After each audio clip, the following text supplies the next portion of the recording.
Mesdames, Messieurs, bonsoir et bienvenue au 20 bilingue de ce 1er janvier 2021. Fomi Armstrong Sanda, good evening et Happy New Year. Bonsoir Nadine Yamo, thanks, Happy New Year. Ladies and gentlemen, thanks for joining us on our bilingual edition, the first for the year 2021. We are live from Cameroon's economic capital city, Equinox Central News Desk. In our top stories, some Cameroonians say President Paul Biya failed to use sober words and settled for insultive words on armed separations in the Anglophone regions of Cameroon. They are afraid that the message of President Paul Biya will rather increase tensions in the two Anglophone regions as 2021 unfolds. We shall be telling you more on these stories and others in this edition of the news. À la une de ce journal, le chef de l'État Paul Biya appelle les Camerounais à se préparer à une éventuelle inflation en 2021 en raison de la pandémie de coronavirus. Cependant, Paul Biya est resté évasif sur certains sujets d'actualité tels que l'accident de Ndiki Nemeki et comment le discours de Paul Biya a-t-il convaincu la classe politique. Ces leaders d'opinion croisent le regard aux 20h. Et comment des Camerounais ont-ils passé le réveillon du Nouvel An à Kribi? Une dame a été froidement assassinée hier par des individus lourdement armés. Voilà pour le sommaire.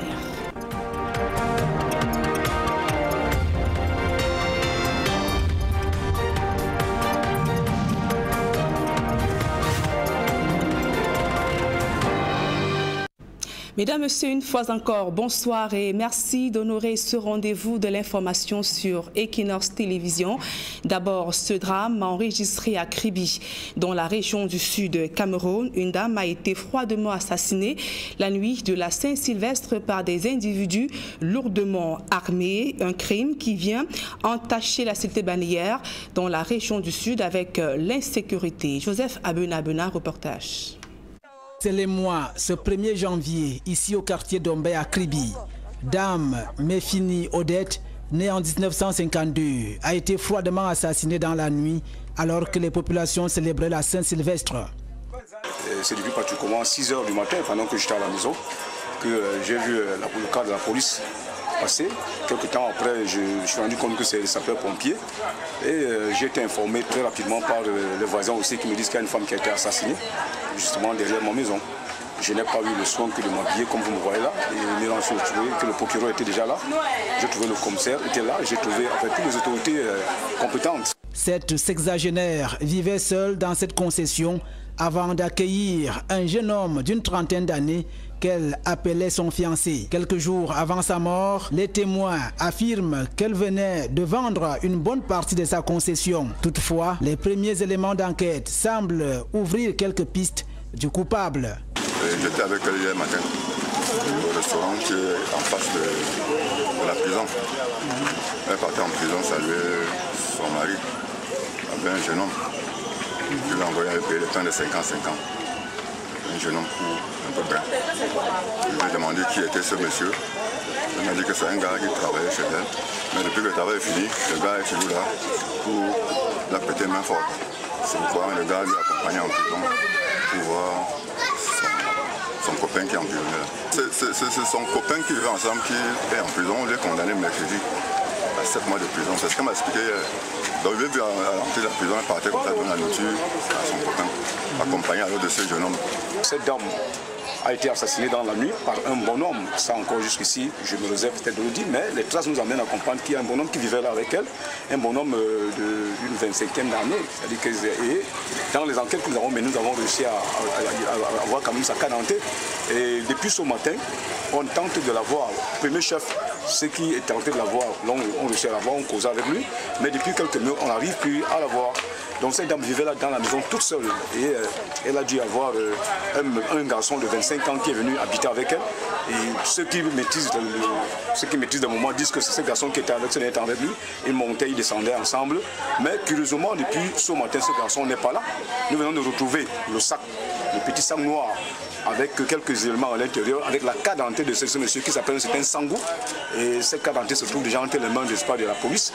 Et monsieur le procureur, nous avons également trouvé dans ce sac quelques effets qui appartenaient à ce dernier. Et la femme est déposée pratiquement égorgée. Elle a même subi d'autres violences, d'autres sexuelles.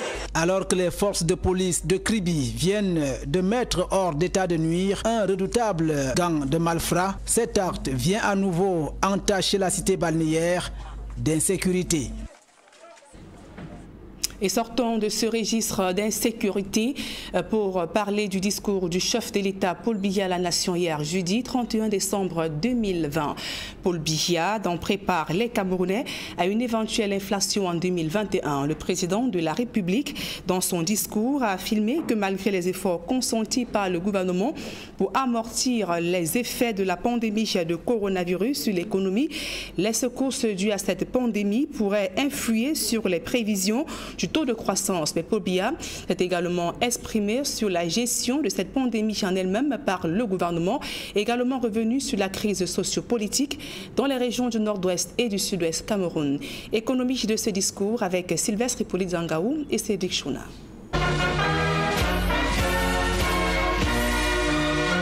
22 minutes de discours, sans grande annonce, comme il le fait d'habitude. Pour son discours de fin d'année, Paul Biya s'est plus arrêté sur le bilan sanitaire, sociopolitique et économique du Cameroun en 2020.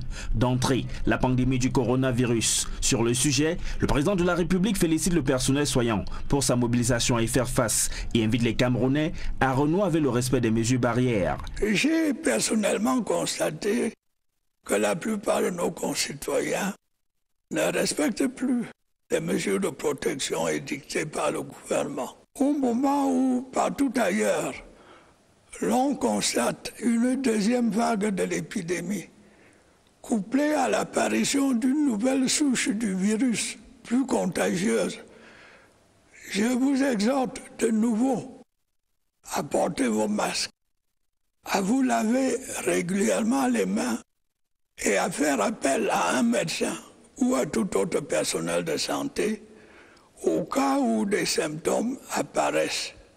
Paul Biya a également évoqué les exactions dans les régions en crise au Cameroun, avec un accent particulier sur le cas des élèves tués à Kumba par des hommes armés. La liste est déjà longue des exactions et des crimes qu'ils ont commis. L'un des plus odieux est celui qui a eu lieu récemment à Kumba, et qui s'est soldé par la mort de 7 écoliers et des blessures infligées à plusieurs autres. Ce crime qui choque la conscience humaine ne restera pas impuni. Ces soi-disant sécessionnistes ne sont en réalité que des assassins. C'est le moment pour moi d'en appeler une fois de plus à la responsabilité des pays amis qui hébergent les commanditaires et des organisations qui financent et animent par divers canaux les bandes armées dans les régions du nord-ouest et du sud-ouest. Tous ceux qui, au terme des enquêtes, seront identifiés comme donneurs d'ordre ou complices de ces crimes odieux devront répondre de leurs actes. Sur la scène politique, sans le nommer, Paul Biya a évoqué Maurice Kamto et son appel au marche pacifique, qu'il qualifie d'insurrectionnel.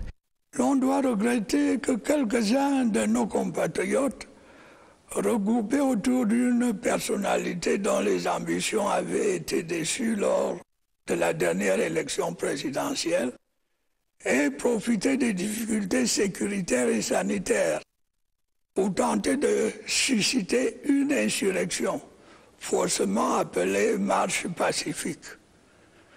Grâce à la maturité du peuple camerounais, ces marches ont heureusement été peu suivies.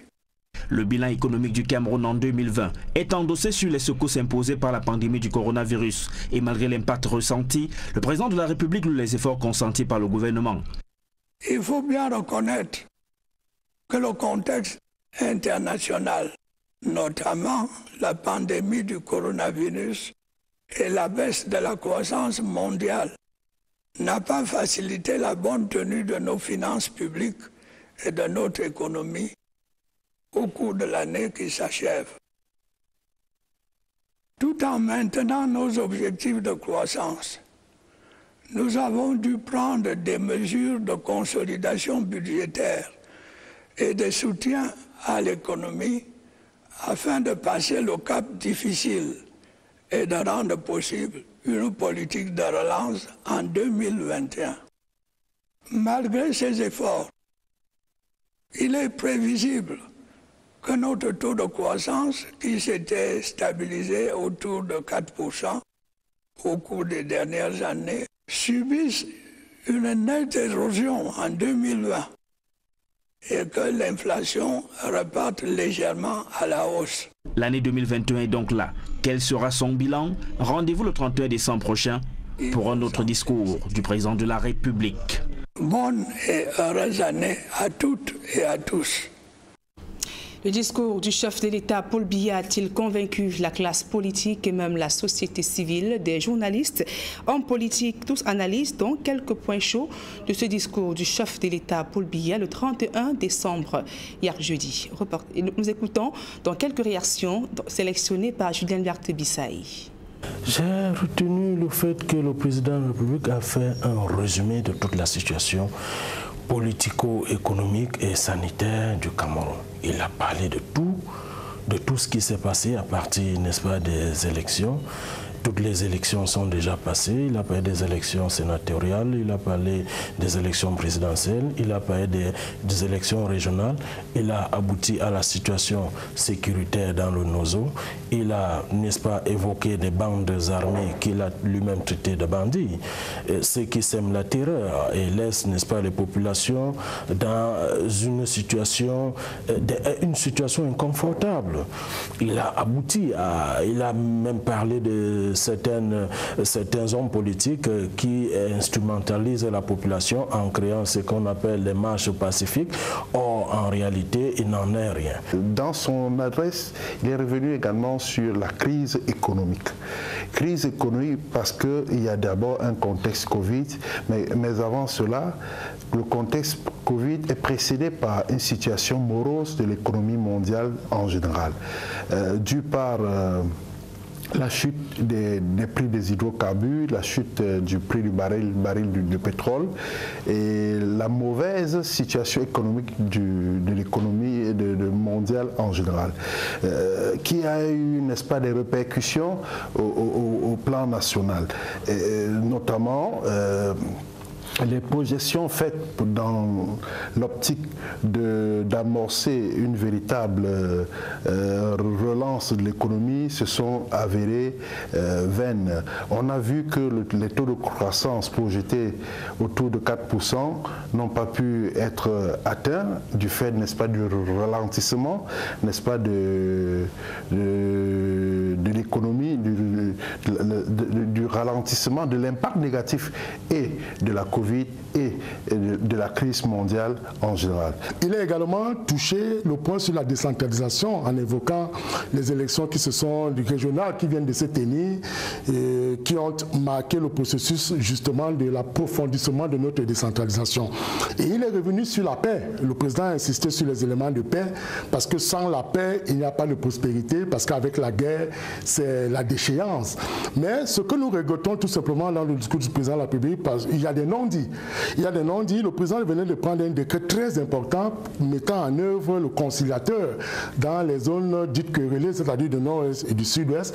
Vous savez que en ce moment-là, avec ce décret, les modes alternatifs de règlement des conflits sont désormais réglés par le conciliateur avant d'ouvrir la voie contentieuse.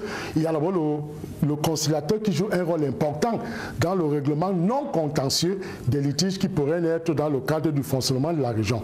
Le président de la République venait également de prendre un décret important harmonisant l'âge de départ à la retraite. Je crois que c'est des éléments qui, à mon sens, auraient pu optimiser le discours du président de la République pour démontrer à quel point le président est au cœur de la vie de l'État. Mais il ne l'a pas fait.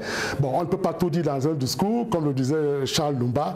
Mais nous, ce que nous retenons, c'est que le président de la République n'a pas surpris. Il a évoqué les points saillants, sécurité, pandémie du coronavirus et quelques points sur la décentralisation. Et dans les rangs de l'opposition, notamment le SIF, on estime que c'est du déjà entendu, ce discours du chef de l'État, Paul Biya, qui s'est juste contenté des annonces vaines, sans véritablement apporter des réponses aux réelles préoccupations des Camerounais. Écoutons Jean-Robert Wafo du SIF. On s'attendait, n'est-ce pas, du fait de la gravité exceptionnelle de la Covid-19, que le président de la République fasse des annonces fortes sur le plan social, par exemple, et qu'il fasse également, et qu'il décline à la représentation donc au peuple camerounais, n'est-ce pas, le plan de relance économique. Je veux parler d'un plan de relance puissant et immédiat, ça n'a pas été le cas. Il y a eu, comme d'habitude, n'est-ce pas, des annonces, mais il n'y a pas eu de nouveaux chemins. Essentiellement, le président de la République s'est auto-satisfait, n'est-ce pas, des actions mal comprises par les Camerounais, pour ne pas dire comprises par lui-même. Donc, par exemple, quand il parle des mouvements sécessionnistes, en les globalisant tous, en les traitant par exemple de terroristes et tout, il semble oublier qu'il y a quand même une branche politique de la sécession. Je suis de ceux qui pensent qu'on ne met pas fin au mouvement sécessionniste en décapitant ses leaders. On dialogue avec eux, on assèche leur idéologie, et la seule manière d'assécher l'idéologie sécessionniste, c'est justement d'organiser, n'est-ce pas, un nouveau dialogue sur la forme de l'État. Parce que tel que ça va là, après ce discours, j'ai bien peur que, malheureusement, que la situation s'enlise davantage. L'année 2021 était une année très attendue par des Camerounais, et notamment qui se réjouissent enfin de pouvoir tourner la page de 2020, une année difficile et même catastrophique marquée par la pandémie de coronavirus. Ces populations émettent le vœu de voir enfin la paix régner dans les régions en crise au Cameroun. Quelques réactions recueillies par notre reporter Isabelle Carole Zopet. 2021, nous y sommes. Un véritable ouf de soulagement pour de nombreux Camerounais qui avaient hâte d'entamer cette nouvelle année, car la précédente aura été une année particulièrement difficile dans presque tous les domaines. 2020, franchement, elle était très attendue dans tous les domaines économiques, social, dans tous les domaines en général, ça ne donnait pas. Oh, négatif. Négatif, oui, avec tout ce qui a impiété l'année. On a des difficultés ne serait-ce que pour avoir de quoi manger. La crise sanitaire qui secoue le monde, ajoutée à celle sécuritaire que connaît le pays, sont les principales causes de ce bilan négatif que dresse bon nombre de personnes. L'année 2020 était vraiment trop mauvaise pour moi, très mauvaise. Coronavirus a stoppé beaucoup de activités, comme moi, mon activité, coronavirus a stoppé ça. Et ça m'a beaucoup pénalisé. Et j'aimerais que l'année 2021 soit meilleure pour moi, que je reprenne mon activité et que je vais de l'avant. Après cette année de pleurs, de douleurs et de crise, 2021 est donc la bienvenue pour panser toutes ces plaies et exaucer les vœux de paix, d'amour et de développement que formule plus d'un. En ce qui concerne l'année 2021, nous voulons une année de paix, de justice, d'amour, de bonté, et que l'État camerounais essaie de voir la situation de nos frères anglophones. La paix, l'amour, le développement dans notre pays. Regardez comment les rues sont sales partout. C'est comme si nous sommes que dans la poubelle. Nos dirigeants doivent changer leur mentalité. Ils doivent savoir que c'est le peuple qui les a élus. Et ils doivent penser à ce peuple qui les a élus. Si le taux de chômage peut baisser, ça va nous arranger, surtout nous les jeunes. Oui. Ces vœux des populations, bien connus des autorités, seront-ils réalisés en 2021? La question reste posée. De l'information à caractère commercial à présent, l'entreprise chinoise Sino Hydro vole au secours des orphelins et autres enfants vulnérables de l'orphelinat Mama Monique situé au quartier Kwabon dans l'arrondissement de Kolafamba. Des denrées alimentaires autres produits ont été remis à ces pensionnaires pour leur permettre de pouvoir amorcer la nouvelle année. Reportage.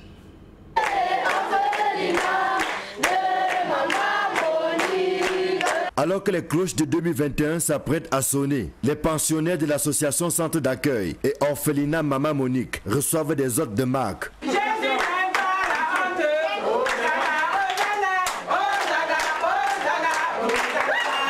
Il s'agit d'une forte délégation de l'entreprise chinoise Sino Hydro, venue offrir du sourire aux enfants qui sont pris en charge dans cette œuvre sociale privée. Sino Hydro a ce qu'on appelle une devise qui dit on réalise un projet, en réalisant des projets également on gagne des amis.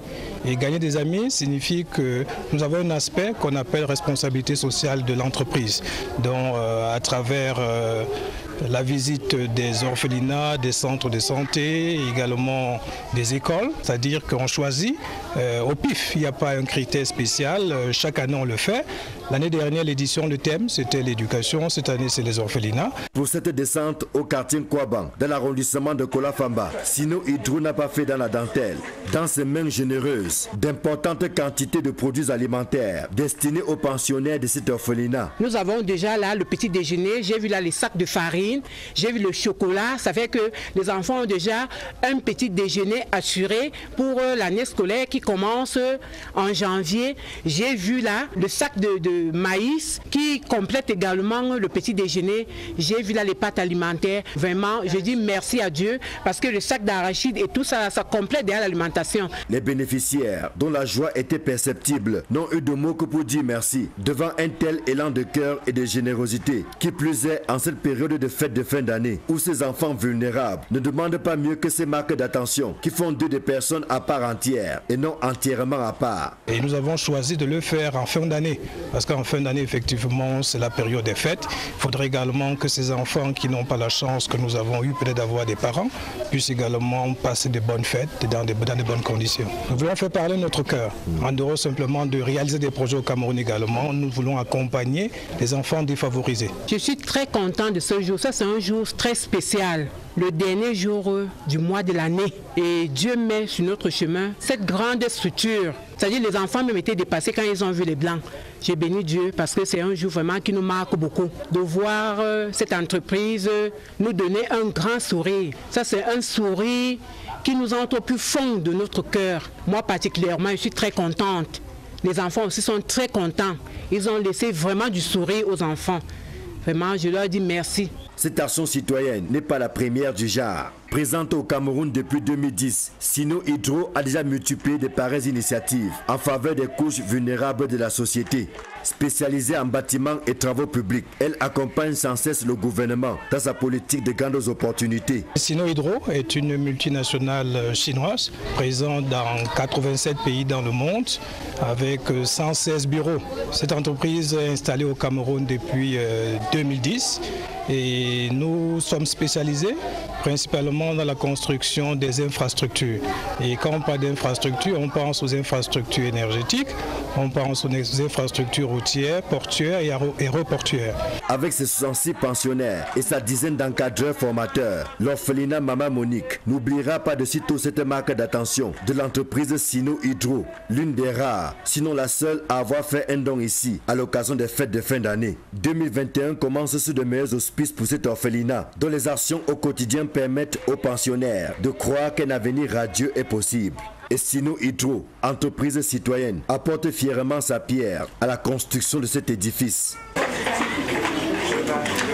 Et dans ce même chapitre, l'association de nouvelles femmes dynamiques offre un Noël en couleur aux enfants déplacés de la crise anglophone des régions du nord-ouest et du sud-ouest Cameroun. Une action qui vise à redonner le sourire à des milliers d'enfants durant cette période de fête de fin d'année. Reportage. La joie, mais aussi les larmes étaient perceptibles sur les visages de ces orphelins et déplacés de la crise anglophone qui eux aussi auront eu droit à un réveillon un tantinet normal. Simplement dire merci parce que je crois que l'événement a réussi à 100%, parce que mon souhait était de voir la joie aux enfants. Une joie de vivre retrouvée par ces âmes innocentes grâce aux nouvelles femmes dynamiques africaines qui ont tenu à apporter un petit rayon de soleil dans la vie de ces enfants qui ont subi les vicissitudes de la vie et les affres de la crise dans les régions du nord-ouest et du sud-ouest.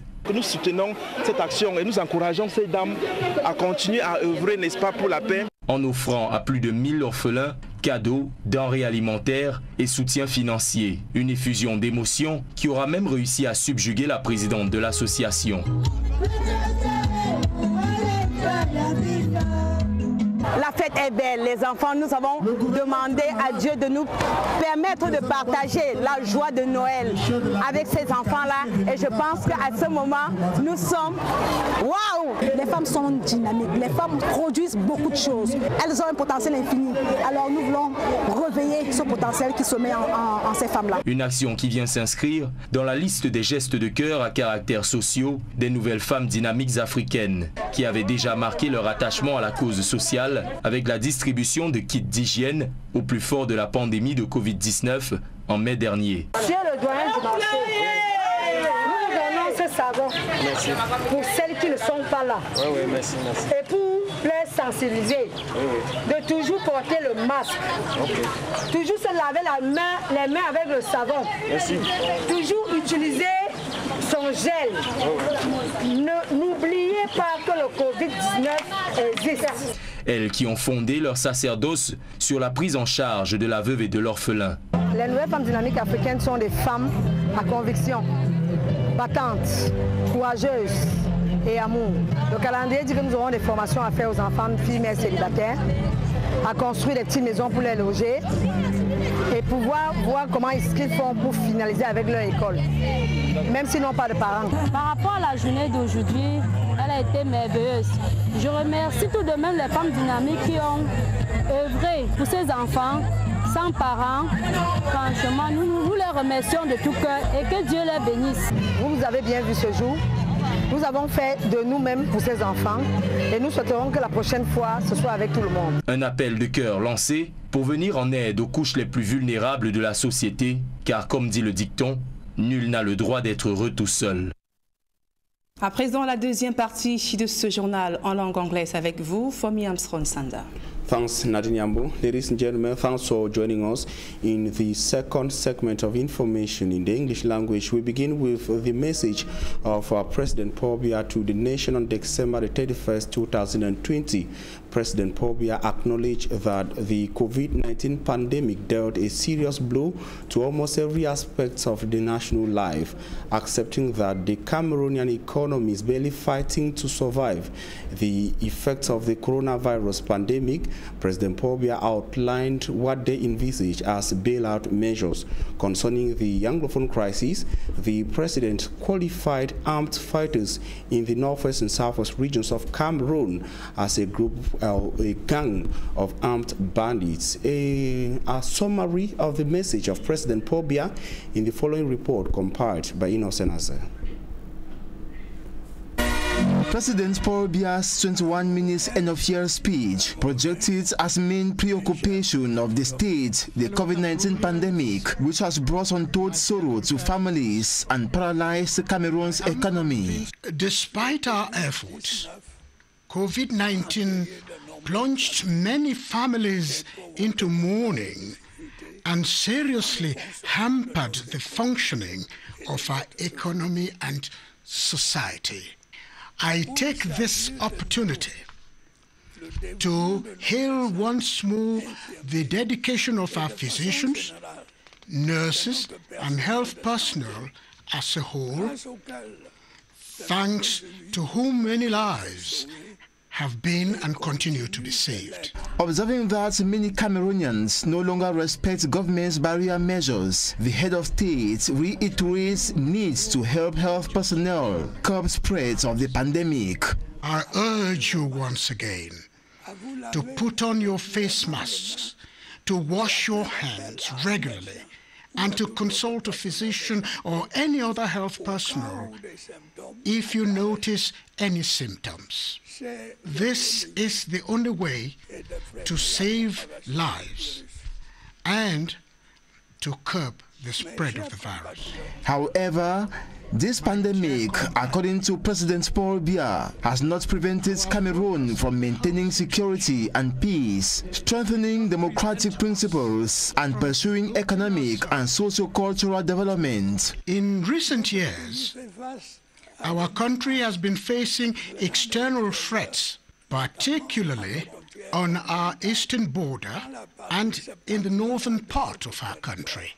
The effective vigilance and action of our defense and security forces have significantly reduced the activities of these criminals. This, he says, is not the case in the two English-speaking regions, where separatists continue to cause terror by attacking schools and masterminding capital crimes found on a long list. One of the most heinous of them is that which took place in Kumba recently, resulting in the death of 7 school children, with several others injured. This crime, which is a shock to the human conscience, will not go unpunished. All the perpetrators will be hunted down relentlessly and brought to justice. These so-called secessionists are actually nothing more than murderers, and what is more murderers of innocent children. To say that the Kumba carnage caused widespread outrage is an understatement. While declaring all those who support and sponsor separatist armed groups will be identified through an investigation and brought to justice, the head of state, on the other hand, extends yet another peace plant to those still holding arms in bushes to repent, regain the DDR centers, and be reintegrated like their peers into society. Our government has continued to demonstrate its commitment to openness and dialogue by, for example, releasing many former secessionists and facilitating their reintegration into society. President Paul Biya believes hesitation of the separatists will mean existence of a killer worm in the country's economy. The prevailing insecurity in the northwest and southwest regions has caused untold damage to our economy. I hail the patriotic spirit of those of our fellow citizens in the northwest and southwest regions who are not only increasingly cooperating with the defense and security forces, but are also courageously fighting these armed gangs. They have realized that these gangs are not acting in the interest of the people. He regrets the fact that a political party that failed in the presidential election and boycotted other elections, blaming the Anglophone crisis and the coronavirus pandemic, decided to rule Cameroonians on streets. Unfortunate attempts which failed thanks to majority of Cameroonians. Very few people took part in these marches, thanks to the majority of Cameroonians. Cameroonians, he adds, must remain united and determined, like in the past, to overcome challenges and achieve objectives. Long live the Republic, long live Cameroon. And some political analysts in Cameroon say the message of President Paul Biya fell far below the expectation of some Cameroonians, especially those in the northwest and southwest regions of Cameroon who are feeling the pinch of the Anglophone crisis. This category of Cameroonians expected President Paul Biya to call a ceasefire or at least use sober words to address separatist fighters in the Anglophone regions of Cameroon. An analyst, Michael Dimacho, fear that confrontations will increase in the Anglophone regions of Cameroon after insultive words used by President Paul Biya to address fighters in the Anglophone regions of Cameroon. Take a listen to an extract of his observation. Echoes are already coming out, angers are flaring, because you realize that he has used almost the synonyms of the words that he used in his last year address 2019.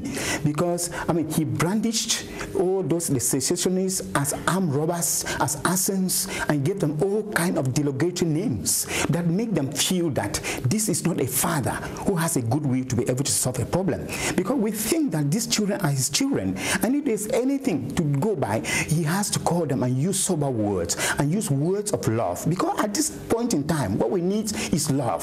Because when we talk about dialogue, dialogue is giving out your own point of view and accepting out of their will the point of view of another person. And therefore, if the president continuously, as he waged the war on the Anglophones, he declared war at the airport, continuously uses those words against the Anglophones or the secessionists, those boys in the bushes, I think that the Angas are going to flare the more, and the boys are going to garner more support to be able to think that and to let the people know that they are fighting for a just cause and they are fighting for the people.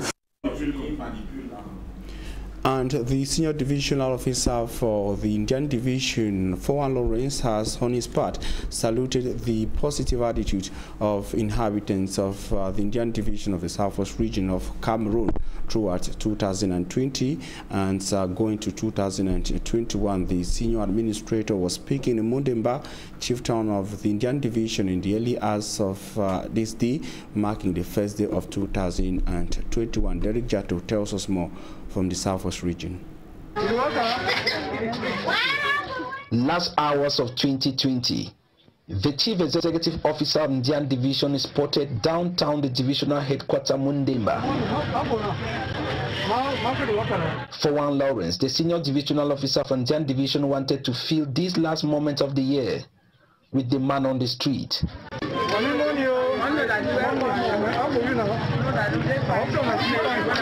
As he moved around visiting especially traders and buyers here, talking with them to have their own say as the son of the year set beyond the mountains. Mamoni, last year, Happy New Year, Happy New Year, Happy New Year. And wishing them the best of 2021. Happy New Year. And later, his remarks. We are having just taught Mundemba town this morning, the 31st of December 2020, of course, the last day of this year. I can say that the population of Mundemba is very, very prepared to cross over to the year 2021. The year has been a challenging one. The war in the Anglophone regions, the coronavirus pandemic, and the series of elections, just to name but these. But Indian, he says, registered a positive mark. Started on a very good note. And the oil-rich Indian Division is stepping into 2021 with one prayer, that of road. But I also want to say that as of now, there is only one access road into Indian Division, and that is by the sea, with all the risks that you can imagine. Thank you, sir. I thank you. The civil servant and contract officers were also seen jubilating and thanking President Paul Biya for the harmonization of the retirement age. And the senior divisional officer for Indian Division challenged the civil servant and the contract officers not only to thank the president by words, but their thank you message should be reflective in their output at work. They must be seen at their various offices performing their Hegelian assignment. On this call, I am calling on all those who have absconded to resume, else I will send them instead to their early retirement. Thank you very much. And that is how Indian Division got into 2021. To the new year also witnessed some sad incidents in Cameroon's economic capital city, Douala, on the night of December the 21st, 2020, breaking 1st January 2021. Some accident cases were recorded in Douala accidents, which were received by the Douala Lakintini Hospital and also the Nilon Hospital in the Douala 3 subdivision. A run-up of the night in this report compiled by Simat Njikan Gabriel. In front of the University of Douala, it was a motorcycle which was on top speed that knocked down a drunk pedestrian who was crossing the road. At the time, the patrol team of the Mobile Intervention Police Unit, GMI2, arrived. The victim was believed dead. But after first aid treatment, he miraculously woke up while the commercial bike rider saw his bike partially destroyed, with him sustaining a minor injury. at the Nilong District Hospital in the Douala 3 subdivision. When Equinox crew made a stopover, 3 patients were being rushed to the emergency unit of the hospital. All were victims of aggression. The persons who attacked them dragged their phones from them while they were on a bike, causing the bike to crash. The 2 ladies had severe injuries, while the man sustained bruises on his hands and knees. The doctor on call at the Nilong District Hospital told us the St. Sylvester night was less busier compared to the 24th, breaking the 25th of December 2020. It was at the Lakentini Hospital that we met several injured cases as a result of the feast. From the 31st of December to the night of the 1st of January 2021, we registered 10 patients, most of which were internal medicine cases, and we had 2 cases of road traffic accident. Then most of the emergency cases, road traffic accident, and the most cases of attack that we had 2 cases of attack and 6 cases of road traffic accident, between which we had head traumas, we had fractures and stuff. So, but we have not yet registered a case of death due to the excesses from the night of the 31st to the 1st of January. Even though the doctor had 10 cases at hand when we visited the hospital, at the time we were leaving the Lakentini Hospital, more accident cases were brought.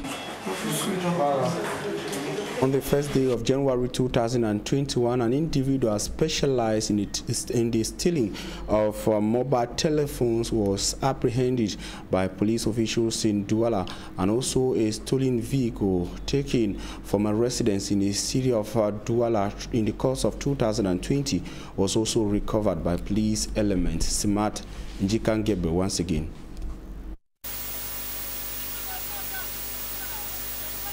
At the Anse Raphael neighborhood in the Douala 5 subdivision, it was an alleged phone thief who was almost killed if not for the intervention of the patrol team of the Mobile Intervention Police Unit GMI-2, which arrived on time.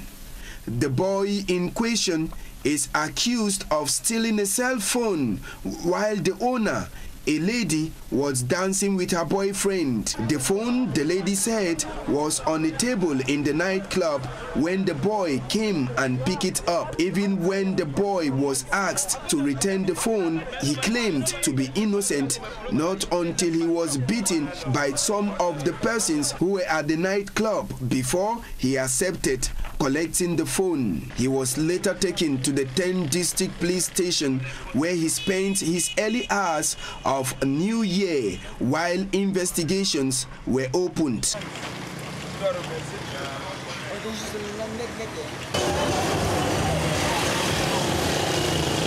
At the Oyak neighborhood in Douala 3 subdivision, a car that was reported stolen at 10 a.m. December 31, 2020 was located by the anti-gang unit of the Mobile Intervention Police Unit to GMI-2. At about 10 o'clock in the morning, we had a complaint that a vehicle was stolen with the registration number 466BN. So as a result of that complaint, our regional hierarchy gave us the go-ahead to follow up those who were behind this illegal deal. So at about 2 o'clock, we had a disposition was put in place, and a team was immediately sent to the field to track the suspects. So at about 8 o'clock, we had a call from one of our elements that the 2 suspects came in another car with a driver getting ready to take the stolen car to an unknown destination. That's how they went into direct fights with our elements, and Thank God one of the main suspects was arrested. According to the brother of the owner of the car was stolen at the Bonamusadi market when the owner went for shopping, and immediately they reported to GMI2. A manhunt was launched and all control posts were alerted. One out of the 3 alleged car thieves was caught, while 2 others ran away. The elements of the Mobile Intervention Police Unit, GMI2, returned with 2 vehicles to their office. The stolen car and one that the thieves came along to collect the car which they stole and hid in a bush.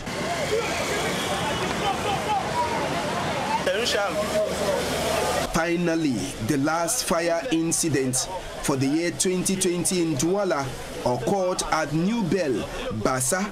Equinox Television learned that it was due to a gas explosion that the fire started, but the Army rescue team was present on time to limit the flames from spreading into other buildings in the same apartment.